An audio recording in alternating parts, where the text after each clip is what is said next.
Tu penses bien faire. Chaque fois que quelqu'un te plaît, quelque chose en toi s'ouvre immédiatement, sans filtre, sans retenue, sans la moindre hésitation. Et tu donnes. Plus tu t'attaches vite, plus l'autre recule. Le pire, c'est que tu ne t'en rends même pas compte. Ce que tu crois être de l'amour, ce que tu appelles de l'intensité, de la générosité, de l'authenticité, est souvent un mécanisme bien plus ancien que la relation que tu viens de commencer. Il prend racine dans des endroits de toi que tu n'as peut-être jamais visités. Aujourd'hui, tu vas comprendre pourquoi cela se répète, pourquoi cela échoue à chaque fois, et surtout comment quelque chose en toi peut enfin se transformer. Repense à la dernière fois, ce message auquel tu as répondu en quelques secondes, comme si attendre était une trahison. Cette attention que tu as donnée sans qu'on te la demande, cette douceur déposée sur quelqu'un qui ne savait même pas quoi en faire. Ce futur que tu as commencé à imaginer après seulement 3 conversations. Dans ta tête, il y avait déjà un lien, une histoire, une direction. Dans la sienne, il n'y avait encore qu'un début flou, un peut-être. Et cet écart entre ce que tu ressens et ce que l'autre perçoit, c'est exactement là que tout commence à se fissurer. Parce que plus tu investis tout, plus tu crées un déséquilibre invisible. L'autre ne voit pas ton amour, il voit une pression douce mais constante qu'il ne comprend pas. Il sent quelque chose qui avance trop vite, quelque chose qui ne lui laisse pas le temps de ressentir quoi que ce soit par lui-même. Et alors, il fait la seule chose qui lui semble logique, il s'éloigne. Non pas parce que tu ne vaux rien, mais parce que tu ne lui as pas laissé l'espace de le découvrir. On t'a appris que donner, c'est aimer, que se montrer disponible, c'est prouver sa valeur, que répondre vite, c'est montrer qu'on tienne à quelqu'un. Mais il y a une vérité que personne ne t'a dite, et elle est dérangeante. Donner trop tôt ne crée pas d'attachement, cela crée de la fuite. Et ce schéma ne date pas d'hier. Carl Jung avait une manière très précise de nommer ce qui se joue dans ces instants-là, et ce qu'il décrivait il y a plus d'un siècle reste d'une justesse presque troublante pour celle qui le lit aujourd'hui. Ce que tu appelles attachement, la plupart du temps, n'a presque rien à voir avec la personne en face de toi. Au fond, bien plus bas que tes pensées conscientes, il y a des zones que tu évites depuis longtemps, un besoin d'être aimé que tu n'as jamais vraiment regardé en face, une peur de l'abandon qui ne date pas de cette relation ni de la précédente, un vide affectif qui existait bien avant lui, bien avant tous les autres. Jung appelait cela l'ombre. Pas un défaut, pas une faiblesse, pas quelque chose dont il faudrait avoir honte, juste cette part de toi que tu refuses de voir, que tu préfères recouvrir d'un sourire, d'une relation, d'une illusion de lien. Et quand quelqu'un arrive et touche, même involontairement, cette zone-là, tout s'embrase en toi, comme si ta vie entière venait de trouver un sens. Mais ce n'est pas lui que tu poursuis, c'est cette partie de toi qui réclame enfin d'être vue, d'être accueillie, d'être ramenée à la lumière. Le vertige que tu ressens ne vient pas de sa présence. Il vient de ce qu'il réveille en toi sans le savoir. Et tant que tu ne te retournes pas pour regarder cette ombre en face, elle continuera de choisir à ta place, de s'attacher à ta place, de souffrir à ta place. Et c'est ici que la projection entre en jeu, silencieuse, invisible, dévastatrice. Dès les premiers échanges, tu commences à construire une image, pas celle de qui il est vraiment, mais celle de ce que tu veux qu'il devienne. Son potentiel te fascine plus que sa réalité. Ses silences, tu les remplis d'intentions qu'il n'a peut-être jamais eues. Ses gestes, tu les charges de promesses qu'il n'a jamais formulées. En quelques jours, tu es amoureuse d'une version de lui qui n'existe que dans ton esprit. La personne réelle, celle qui doute, qui hésite, qui ne sait pas encore ce qu'elle veut, tu ne la vois même pas. Ce n'est pas la personne que tu regardes, c'est ce que tu veux ressentir à travers elle.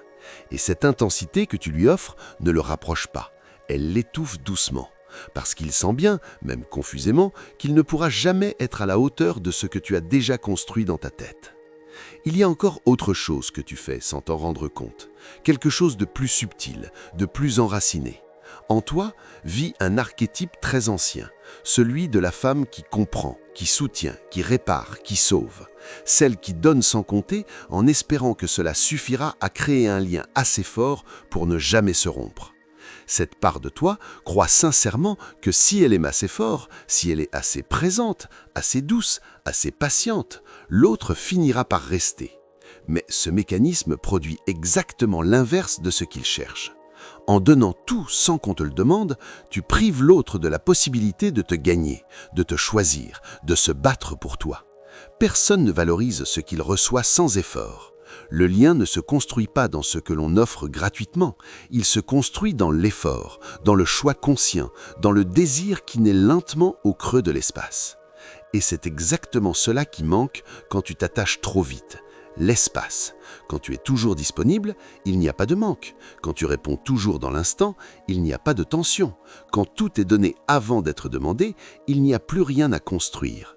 Le désir a besoin d'un vide pour naître. L'attachement a besoin d'un doute léger pour devenir précieux. Ce que tu offres trop tôt, l'autre ne peut pas le valoriser, non pas parce qu'il est ingrat, mais parce qu'il n'a pas eu le temps de le vouloir vraiment.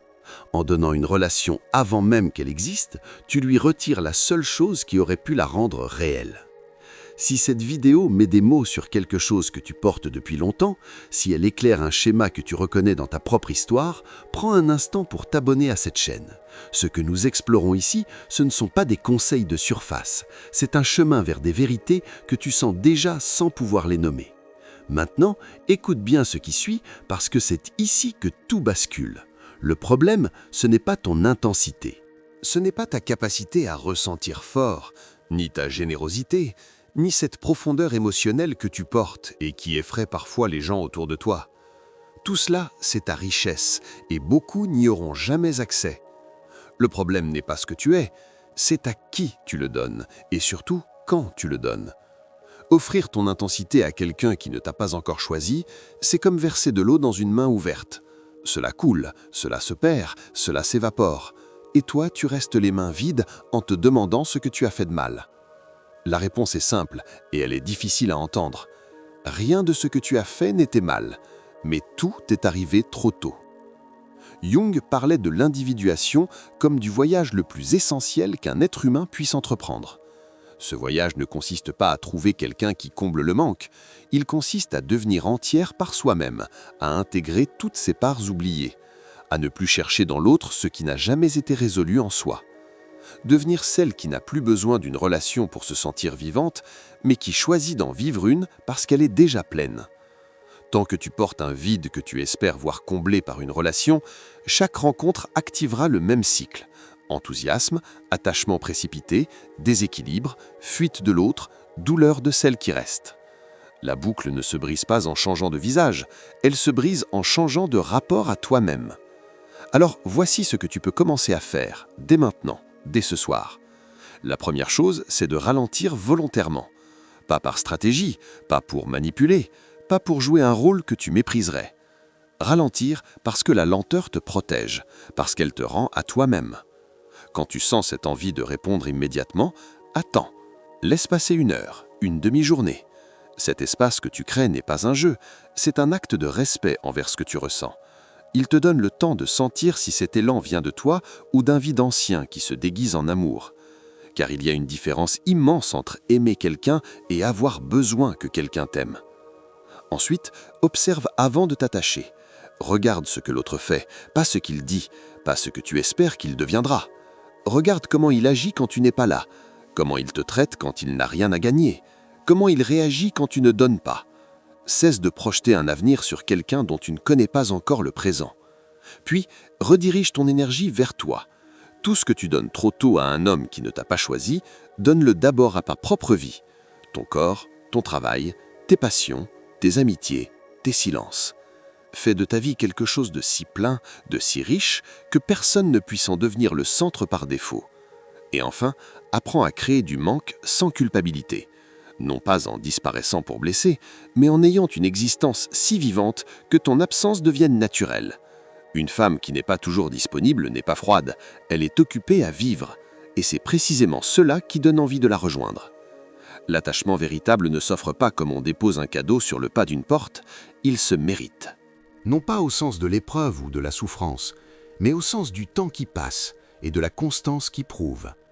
Quelqu'un doit avoir traversé assez de moments avec toi, assez de silence, assez de jours ordinaires, pour comprendre ce que tu vaux vraiment. Si tu lui donnes tout avant qu'il ait fait ce chemin, il ne saura jamais ce qu'il tenait entre ses mains. Ce que tu ressens n'est pas un problème, ta profondeur n'est pas une erreur. Cette capacité que tu as d'aimer fort, de sentir vite, de t'engager pleinement, c'est une force que la plupart des gens ne connaîtront jamais.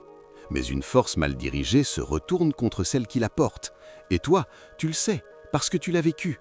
Pas une fois, pas deux, plusieurs fois, avec des visages différents, mais toujours le même scénario silencieux. Toujours ce même sentiment d'avoir tout donné à quelqu'un qui n'avait rien demandé. Alors voici la vérité que tu dois garder avec toi après cette vidéo. Ce n'est pas parce que tu es trop que les autres partent, c'est parce que tu te donnes entièrement à quelqu'un qui ne t'a pas encore choisi. Le jour où tu apprendras à ressentir fort tout en gardant ton centre, quelque chose de profond changera dans ta vie. Pas parce que tu seras devenue froide ou calculatrice, pas parce que tu auras appris à porter un masque, mais parce que tu auras cessé de mendier une place dans la vie de quelqu'un et que tu auras enfin compris que ta place, avant d'être ailleurs, est d'abord en toi. Le vrai pouvoir, ce n'est pas de ne rien ressentir, c'est de ressentir profondément sans jamais te perdre. C'est de regarder quelqu'un avec tout ce que tu as et de savoir que même s'il part, tu resteras entière. Non pas intacte, non pas blindée, entière. Parce qu'une femme qui sait rester entière, même au milieu du manque, même au milieu du silence, c'est une femme que personne n'oublie. Si cette vidéo a touché quelque chose en toi, dis-le en commentaire. Dis-moi si toi aussi tu t'attaches trop vite. Parfois, le simple fait de le nommer change déjà quelque chose de profond.